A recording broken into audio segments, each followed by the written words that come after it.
It's time for the Phil Ferguson Show, only on Secular Media Network.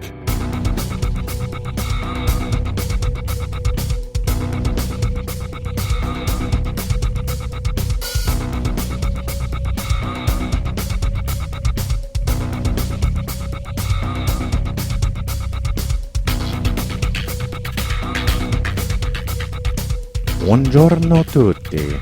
Hello, everybody. This is Phil Ferguson, and you are listening to The Phil Ferguson Show. I believe this is show number 179er, and I am in a bit of a mood. So forgive me if I get a little crazy this episode. We got a lot to cover. A little later on, we do have a absolutely wonderful interview with a listener of the show, John Flanagan. He sent me an email and explained that if I wanted to talk to somebody about what religion can do to a country.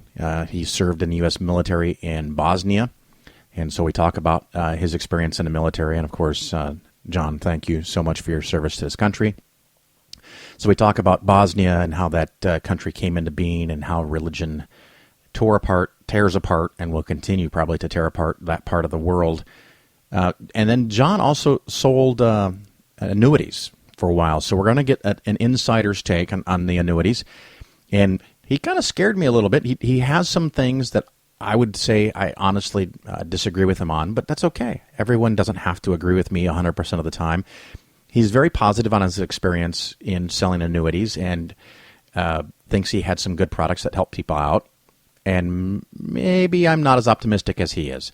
And near the end of the interview, though, we really get into it, and he starts to explain the things to look out for, the things that are just genuinely, terribly, downright awful, and some insights in how it works. So I think you'll get an appreciation for some of the things that he likes and some of the things that he doesn't like. And like I said, we don't have to agree on everything. I'm less optimistic on annuities in total, but you listen. You decide. It's kind of like Fox News, which is funny. Now that I think of that. Trump, by the way, just did an interview on Fox News, Fox Business, I guess. I don't know if it's Fox News, Fox Business.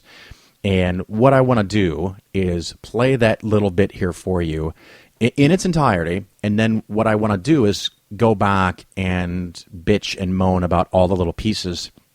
So we're gonna play Donald Trump in his interview, and then I'm going to talk about his interview, and then we're going to have John Flanagan's interview, and then after that, I'm going to give you a real-world example that someone who's a listener brought to me of their experience with an annuity. So it's kind of like the annuity show, the Trump and annuity show, and we're going to talk about what actually happened with this person and their personal situation, and that's all the things we're going to do. So right now we're going to play the Donald Trump interview in its entirety, or at least what I found on the web, and then we'll come back and rip it up. So take a listen to this. It's only like a minute and a half. People on Wall Street, they've got these dire predictions about what happens to the stock market if you're elected. There's a lot of people saying it goes straight down. What's your response to that? Well, I think it's going to go great. I think it's going to go great. We're going to spare a lot of things. I built tremendous wealth for myself. I've been doing it for myself. But I built, a tremendous company with some of the greatest assets in the world, some of my assets. But some of the greatest assets anywhere in the world. I have very, very low debt. And, I've had it both ways. I love debt. I've always liked leverage and debt. But as you get older, you don't like it as much, to be honest with you. Are you an investor in the stock market now? I did, and I got out. I did invest, and I got out. And it was actually very good timing. But I've never been a big investor in the stock market. For the small investor, the average guy right now, would you say, put your 401k money into stocks? No, I don't like a lot of things that I see. I don't like a lot of the signs that I'm seeing. I don't like what's happening with immigration policies. I don't like the fact that we're moving tremendous numbers of people from Syria are coming into this country, and we don't even know it. Thousands of people, thousands and thousands of people. There's so many things that I just don't like what I'm seeing. I don't like what I'm seeing at all. And look, interest rates are artificially low. If interest rates ever seek a natural level, which obviously would be much higher than they are right now, you have some very scary scenarios out there. I mean, the only reason the stock market's where it is because you get free money. I mean, me too. I'm offered loans. I have very few loans now. I paid off large amounts of debt. But I'll tell you what, I get offered loans from banks at almost nothing. You feel foolish not taking the money. Okay. Warren, Donald Trump, look, thank you very much indeed for joining us on Varney and Company this morning. Much appreciated. Thank you. Sir. Yes, sir. You're Thanks. terrific. Thanks a lot, sir. All right, cleanse your palate. I mean, if you need to, pause the show, give it a minute, rinse your mouth out with some soda water, do whatever you've got to do, because we're going to listen to all of that again. So I want to break down some of the pieces, and I've not been too wildly political on this show, and even though I kind of meant to.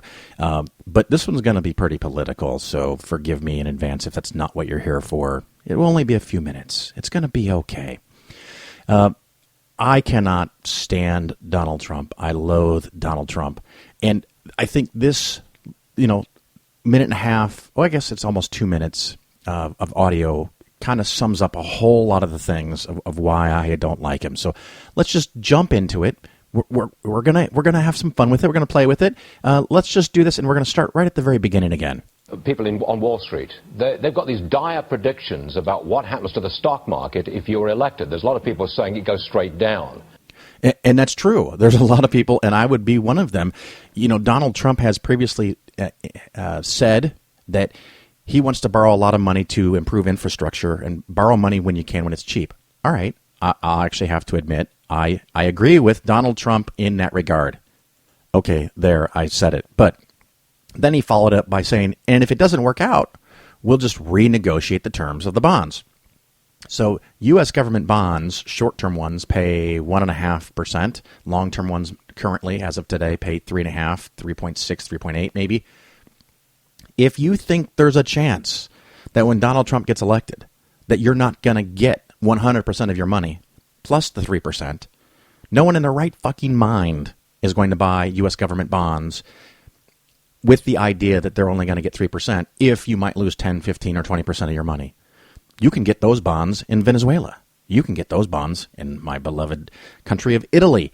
You can get those in Greece. If you want to risk your money and lose 10, 20, 30% of your money, there's a lot of places you can go get those bonds, and you're going to get 5, 6, 8, 10, 12% money. You're not going to get 3% because you'd be insane. So people that are worried about the United States' ability to pay the national debt, if we have to start borrowing money at 6, 7, 8, 9% instead of 3%, you're in a world of freaking hurt, and it's self-induced. It would be completely self-induced. What do they call that? An unforced error. You just voluntarily go out and fuck something up because you're an idiot. Anyway, I'm going off. So people in the stock market are worried about what happens if Donald Trump gets elected, and Donald Trump gets a chance to respond.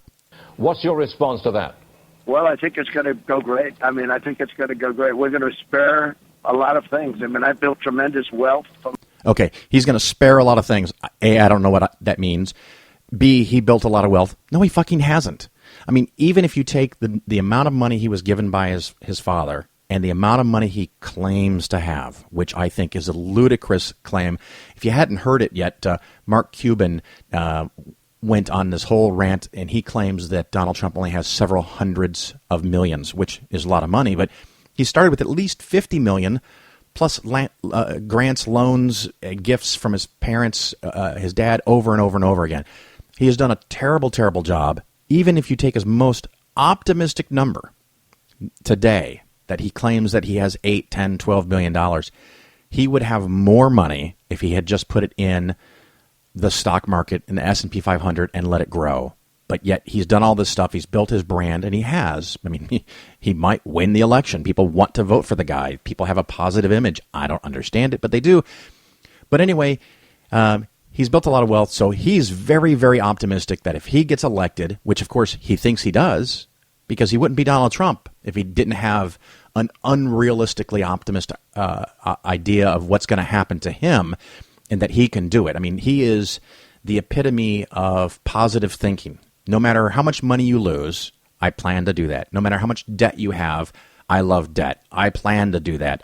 No matter how mediocre your business does or how much it fails, you call it a success. Everything for him is always a success.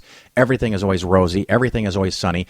And he thinks he's going to be president. And when he becomes president, the United States is going to be great again.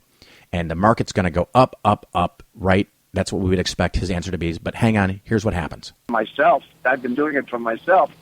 But I've built, a tremendous company with some of the greatest assets in the world, some of my assets. But some of the greatest assets anywhere in the world. I have very, very low debt.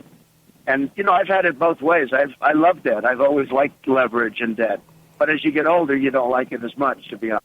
Okay, I kind of lost me there. He has assets. He has wonderful assets. He has great assets. And it's one of these things that he throws out words. I mean, this is like the masculine version of Sarah Palin with more pomp and certainty that he's right. Yeah, I've got all these assets. Well, he has assets and they're in his company's name, but he has debt. And now he's claiming he's paying down his debt and he's getting rid of his debt. But whatever. So let's let him continue. Honest with you. Are you an investor in the stock market now? I did, and I got out. I did invest, and I got out, and it was actually very good timing. But okay, he got out of the stock market. It was good timing. When the fuck did he get out? Because since 2008, the market has gone up, up, up. I mean, we've had a few hiccups here and there, which is normal, but the market since the bottom of 2008 has literally tripled. Your money, if you had 100,000, you would now have 300,000. So when in the last 8 years exactly did he pull out? Because whenever that was, he missed all of the opportunity from that point to today. So fucking genius market timing. Now, if he wants to insinuate that he pulled out before the crash of 2008, okay, he missed the downside, but then he's missed all the growth since then. He's still down money. In the last 10 years, including the 2008 market correction, market crash, market drop, whatever exaggerations you want to put on it, and it was bad, your money would still be double today what it was worth 10 years ago. So when exactly did he take out and make this great market timing decision? Let's continue. I've never been a big investor in the stock market.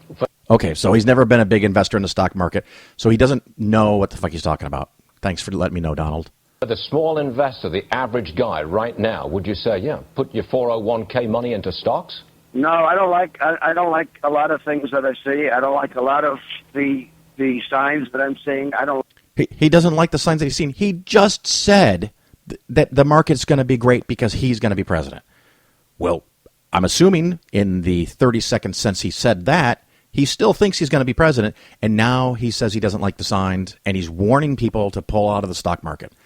So once again, Donald Trump is on the verge of subverting our economy, our system, and when someone goes out and tells people to sell, sell, sell, if they listen, the result would be sales and a decrease in the market.